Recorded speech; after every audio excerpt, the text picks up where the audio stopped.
Halo guys, apa kabar nih kalian? Semoga baik-baik aja ya. Jadi pada video kali ini kita akan bahas alur cerita dari film yang berjudul Red Book Ritual. Nah, film ini akan berkisah tentang 3 orang sahabat yang mencoba bermain-main dengan buku peninggalan seorang penyihir. Jadi gimanakah kisahnya? Kita langsung aja ke isi cerita film selengkapnya.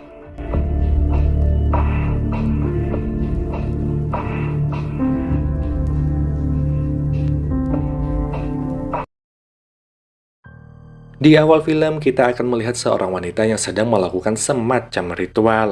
Dia melukai tangannya sendiri dan menggambar beberapa simbol setan dengan darahnya. Kemudian kita diperlihatkan wajah dari si wanita yang tampak menyeramkan. Setelahnya kita akan melihat 3 orang sahabat, yaitu Sophie, Justin, dan juga Bee. Di mana salah satu dari mereka yang bernama Sophie menjelaskan aturan dari permainan yang akan mereka lakukan. Peraturan pertama adalah mereka harus melakukan permainan ini di suatu ruangan yang tenang dan gak ada satupun suara. Kedua, mereka harus menyalakan lilin dan meletakkan lilin itu di tengah meja.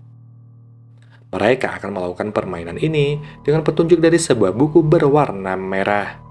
Di mana peraturan ketiga, mereka nggak boleh keluar dari permainan ini, kecuali mereka meminta izin pada buku merah itu. Quit the game without requesting it from the book. Sophie lalu menyuruh Bee untuk mengambil buku merah itu di suatu kamar. Tapi tanpa Bee ketahui, ternyata Sophie berniat untuk menakuti Bee. Saat Bee mengambil buku itu, dia sempat terkejut ketika melihat ada noda darah di sampul buku tersebut. Dan di saat yang sama, Bee dikejutkan oleh adiknya yang bernama Ethan. Ethan berkata jika dia melihat sosok wanita menyeramkan di kamarnya, tapi si kakak ini mencoba menenangkan dan mengantar Ethan kembali ke kamar untuk tidur. Bee lalu membawa buku itu ke ruang tengah, di mana dia berkata jika buku ini udah ada di rumahnya bahkan sebelum mereka pindah ke sini. Dari sini pun kita bisa tahu jika keluarga Bee baru aja pindah ke rumah ini, dan kedua temannya ini adalah teman baru Bee yang merupakan penduduk asli di daerah itu. Lalu mereka melihat seekor kucing hitam, di mana Sophie juga berkata jika kucing itu udah ada di sini sejak dulu. Kemungkinan kucing itu adalah kucing milik penyihir, yang mana Sophie pun mulai cerita tentang asal-usul rumah ini. Semua penduduk kota udah tahu jika rumah ini dulunya ditinggali oleh seorang penyihir. Dia melakukan suatu ritual pemujaan setan, di mana ritual itu menumbalkan seekor hewan. Tapi entah bagaimana, penyihir itu menghilang dan gak meninggalkan jejak sama sekali. Justin lalu menambahkan jika kucing ini bisa jadi adalah jelmaan dari setan. Dia pun menceritakan sebuah kisah di mana ada seorang laki-laki yang bernama John. Saat itu John baru aja pulang dari sebuah perang, dan dia pun sangat terkejut ketika melihat pakaian istrinya yang udah berlumuran darah. Dia lalu masuk ke dalam rumah dan mendapati rumahnya udah berantakan seakan gak dihuni oleh manusia lagi. Saat John ini masuk ke dalam kamar, dia makin terkejut ketika melihat istrinya tidur bersama seekor kucing tanpa menggunakan pakaian sehelai pun. Dia bertanya pada istrinya itu apa yang terjadi, tapi sang istri ini hanya diam dan kembali tidur. Saat John mencoba kembali bertanya, si kucing malah menatap John dengan tatapan yang aneh. What happened? You okay? John lalu pergi ke dapur, di mana sang istri akhirnya terbangun dan berjalan tanpa menggunakan pakaian. Dia lalu pergi keluar tanpa bicara apapun kepada John. Tentu aja John ini mencoba menutupi tubuh telanjang istrinya itu karena dia udah bertingkah seperti orang gila. Sang istri membawa sebuah crossbow yang entah dia mau pergi kemana. Di saat itu jugalah ada seekor anjing yang berlari ke arahnya John. Anjing itu bernama Blackie, yang mana Blackie ini adalah anjing peliharaan dari John. I missed you, Argus.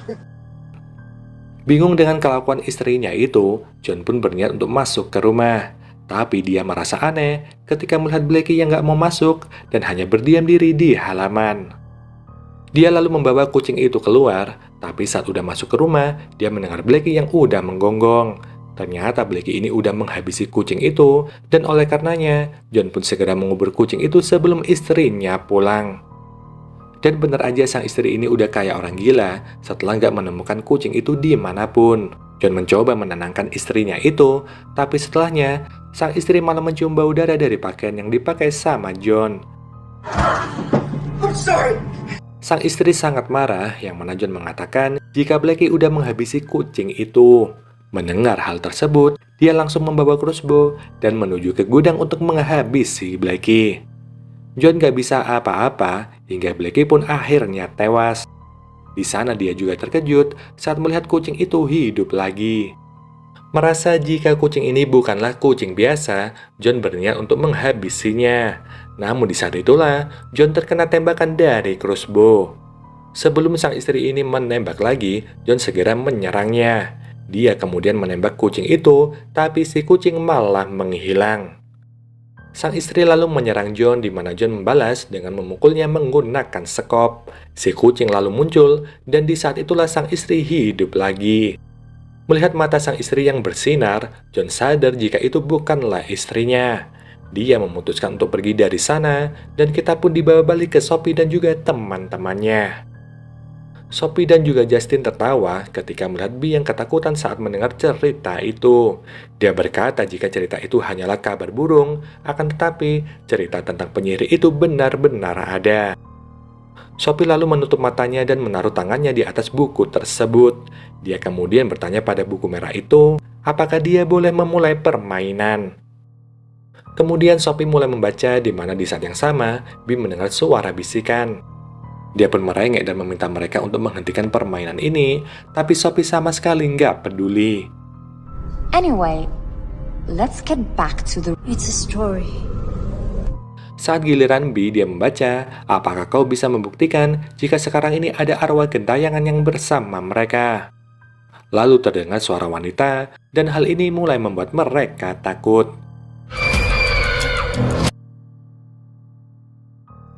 Sophie lalu bertanya pada buku itu, bagaimana caranya agar mereka bisa berhenti dari permainan ini. Tapi tangan Sophie ini malah gemetar, dan Justin berpendapat jika mereka harus segera pergi dari sini.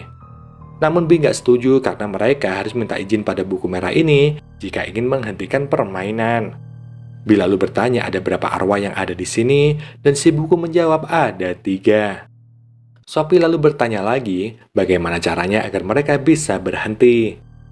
Si buku lalu menyuruh Justin untuk membaca sebuah cerita di mana halaman buku bergerak sendiri dan berhenti pada suatu kisah. Justin membaca cerita itu dan kita melihat seorang pria bernama Nick yang sedang di sebuah toko untuk membeli sesuatu. Di mobil terlihat pacar Nick yang bernama Angel, di mana Angel ini terlihat sangat bersedih. Yang ternyata Angel ini baru aja melakukan aborsi pada kandungannya. Nick bertanya apakah hal itu sakit, tapi Angel gak mau menjawab dan menyuruh Nick untuk segera menjalankan mobil. Di perjalanan ini mereka terus aja bertengkar, hingga pada saat itu Angel menyuruh Nick untuk berhenti. Itu sama karena dia merasa melihat seorang bocah laki-laki yang berdiri di tengah jalan. Dan benar aja saat Angel ini keluar, dia melihat bocah itu berdiri di hadapan mereka. Lalu ada seorang kakek yang datang ke sana, dan secara tiba-tiba si kakek ini menyuruh mereka untuk pergi. Yang mana si kakek beralasan jika bocah itu sebenarnya adalah setan yang sedang menyamar. Nick menyuruh Angel untuk percaya pada kakek ini, tapi Angel malah berlari ke arah bocah itu. Si kakek pun menembaknya dan hal ini membuat Nick marah karena tembakan itu hampir mengenai Angel. Nick lalu menyuruh Angel masuk ke dalam mobil, yang mana Angel meminta agar Nick ini membawa bocah itu juga.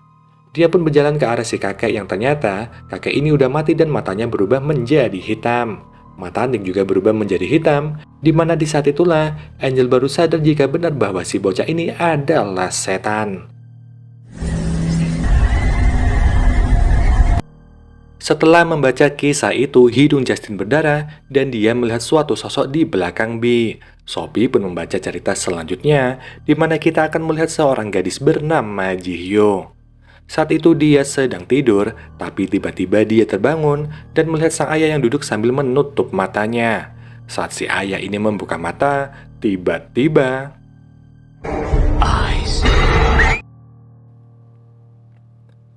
ternyata itu hanyalah sebuah mimpi buruk.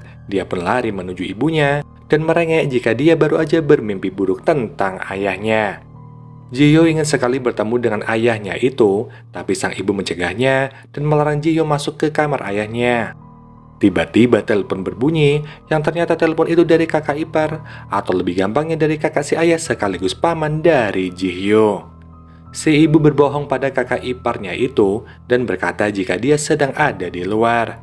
Ji-hyo bertanya pada ibunya mengapa dia berbohong, di mana si ibu beralasan jika sekarang ini si ayah sedang sakit dan jika meninggal nanti, maka akan ada uang asuransi yang mereka terima. Di mana ibu ini berpikir bahwa kakak dari si ayah juga mengincar uang asuransi itu. Gak lama setelahnya si paman mulai menggedor pintu, yang mana mereka berdua hanya diam sambil mentertawakan si paman. Saat paman ini udah pergi, ibu pun menuju dapur, sedangkan Ji-hyo berniat untuk balik ke kamar. Tapi di saat itu dia melihat pintu yang terbuka, dan saat dia masuk, ternyata si ayah ada di sana. Entah kenapa si ayah ini diikat di ranjang, di mana Ji-hyo mencoba untuk membangunkan ayahnya itu. Saat ayah terbangun, dia berpesan pada Ji-hyo agar Ji-hyo ini memberitahu sang paman tentang keadaan ayahnya saat ini. Tapi ayah juga berpesan agar Ji-hyo ini jangan sampai ketahuan sama ibunya. Gak lama setelahnya si ibu datang, di mana Ji-hyo ini segera bersembunyi di bawah kasur. Si ibu mulai mengambil bola mata ayah, dan setelah selesai akhirnya Ji-hyo ketahuan. Ji-hyo bertanya mengapa sang ibu melakukan ini, tapi si ibu ini malah balik tanya apakah Ji-hyo ingin menggantikan ayahnya itu. Gia, what are you doing? Tentu Ji-hyo ini nggak mau dan dia pun hanya bisa duduk termenung di dekat kamar ayahnya. Di saat itulah Ji-hyo mendengar sang ayah memanggil namanya dan saat kesana, sang ayah ternyata udah meninggal. Dan setelah membaca cerita itu, hidung Sophie pun mulai berdarah. Dia juga mulai mendengar suara aneh dan melihat sosok ayahnya Ji-hyo. Dengan semua kengerian ini, Sophie pun berniat untuk pergi, tapi baru aja dia berdiri, Sophie langsung ditarik oleh sosok yang gak kasat mata. Sosok itu membawa Sophie ke suatu kamar, di mana Justin mencoba untuk membuka kamar itu.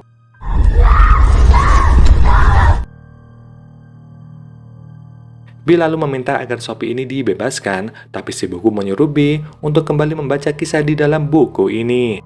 Cerita berikutnya kita akan melihat seorang dokter bernama Annie, yang mana saat itu dia sedang menangis di depan cermin.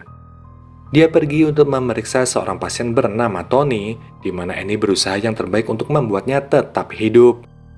Dia pun meminta seorang perawat untuk memberikan suntikan lagi pada Tony, tapi sayangnya suntikan itu udah habis, dan kini hanya tersisa di gedung timur. Istrinya Tony bilang jika nggak benar membiarkan Tony tetap hidup, dan mereka harus merelakannya. Tapi Annie nggak mau menyerah, karena ternyata Tony ini adalah kakak kandung dari Annie. Annie nekat pergi ke gedung timur, di mana gedung itu terlihat kosong dan sangat menyeramkan. Dia mulai mencari suntikan itu, hingga Annie pun mendengar suara misterius. Karena Annie ini adalah seorang dokter, tentu aja dia nggak takut dan mengabaikannya. Annie pun menemukan suntikan yang dia cari, tapi saat akan pergi, stetoskop miliknya juga hilang. Gak mau ambil pusing akan hal ini, Annie pun berniat pergi. Tapi saat dia membuka pintu keluar, pintu itu udah terkunci. Dia pun merasa ada seseorang yang berjalan di belakangnya, tapi saat dia menoleh gak ada siapa-siapa. Annie pun mulai mencari jalan keluar, hingga dia melihat satu ruangan yang lampunya menyala. Saat dia masuk ternyata ruangan itu adalah tempat pemandian mayat. Dari dalam bak itu terdengar suara, tapi saat dicek nggak ada siapapun. Annie mulai mendengar suara musik dan dia pun mematikan piringan hitam yang entah bagaimana bisa ada di rumah sakit. Annie merasa ada yang mengerjainya, hingga dia pun menemukan jalan keluar. Tapi sayangnya pintu itu juga terkunci, dan di saat itulah Annie mendengar seseorang yang memanggilnya. Annie pun mulai ketakutan, dan dia pun kembali ke pintu awal. Sosok misterius itu mendekat ke arahnya, yang mana Annie pun langsung kabur ke suatu ruangan. Tapi sayangnya senter dan juga suntikan yang dia bawa malah terjatuh saat dia mulai kabur. Annie pun mencoba mengambil senternya itu dan kembali untuk mengambil suntikan di ruang obat. Tapi di saat yang sama, sosok misterius itu muncul di hadapan Annie. Annie pun berlari menuju pintu keluar, sedangkan sosok itu berjalan perlahan seperti seorang psikopat. Saat Annie udah mulai putus asa, sosok itu berubah menjadi Tony. Tony menyuruh Annie untuk melepaskan suntikan itu, dan dia pun tersenyum kepada Annie untuk terakhir kalinya. Saat Annie kembali ke ruangannya Tony, dia mematikan alat medis di ruangan itu dan merelakan kematian dari kakaknya tersebut. Setelah membaca cerita itu, Bee jadi teringat tentang ibunya yang udah meninggal. Dia juga meneteskan darah dari hidungnya ke buku tersebut, di mana Bee merasa jika permainan udah selesai. Itu semua karena mereka bertiga udah meneteskan darahnya ke buku tersebut. Tapi sepertinya itu salah, karena buku itu kembali membalik halamannya. Bee melihat sosok ibunya dan dia pun mengikutinya. Sedangkan Justin mendengar suara Sophie dan dia pun mencari sumber suara itu. Tapi sialnya Justin ini malah ditarik oleh tangan setan dan akhirnya mati. Kita pun dibawa ke cerita terakhir di buku itu, di mana kita melihat seorang wanita yang menuangkan anggur merah. Wanita ini bernama Maggie, di mana dia adalah anak dari seorang pendeta dan saat itu dia sedang menuangkan anggur suci. All have sinned. Sang pendeta mulai berkhotbah di mana dia menjelaskan jika hubungan yang dilakukan oleh kaum pelangi adalah sesuatu yang terlarang. Mendengar itu, seorang pria memandangi Maggie, yang ternyata si pria ini pernah memergoki Maggie yang sedang melakukan hubungan dengan seorang wanita juga. Dia dan teman-temannya langsung menangkap pasangan Maggie itu, yang mana mereka mengaraknya dan akhirnya melempar si wanita dengan tomat secara ramai-ramai. Maggie juga terpaksa melempar tomat, karena jika enggak, dia juga akan dihukum seperti wanita itu.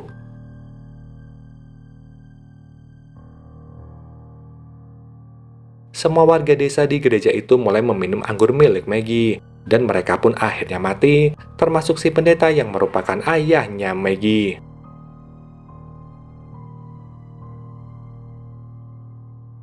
Dia pun membebaskan pasangannya itu dan akhirnya pergi dari desa. Setelah itu kita dibawa balik kepada Maggie, di mana dia mendengar suara wallpaper yang mengelupas. Di balik wallpaper itu, Bee menemukan simbol setan yang digambar oleh penyihir di awal film. Tiba-tiba ada tali yang menjerat leher Bee, tapi beruntungnya dia masih selamat. Namun setelah itu, Sophie datang bersama Ethan, di mana Sophie meneteskan darah Ethan ke buku itu. Sophie mulai membaca mantra dan berkata pada Bee jika dia akan segera bangkit. Akhirnya Sophie ini mengakhiri hidupnya sendiri dan Bee menyuruh Ethan untuk bersembunyi di kamarnya. Buku merah itu mengeluarkan banyak darah dan muncul sosok penyihir dari dalam buku tersebut. Bee hanya bisa sembunyi sambil ketakutan ketika melihat kebangkitan dari sosok penyihir itu. Si penyihir lalu pergi dan kesempatan ini digunakan oleh Bee untuk pergi dari sana. Tapi sayangnya itu hanyalah umpan, di mana si penyihir kembali dan mulai merasuki tubuhnya Bee.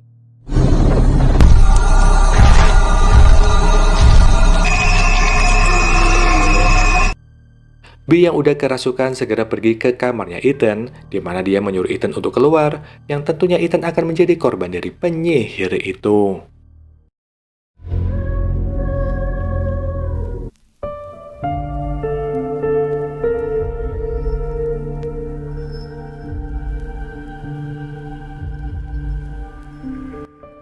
Jadi mereka nggak sadar jika semua yang mereka lakukan adalah suatu ritual untuk membangkitkan penyihir kuno itu. Pada akhirnya nggak ada yang selamat, di mana Ethan bahkan juga akan menjadi korban dari si penyihir. So mungkin gini aja ya guys pembahasan film kali ini. Kita jumpa lagi di video selanjutnya. Wassalamualaikum warahmatullahi wabarakatuh. Bye-bye.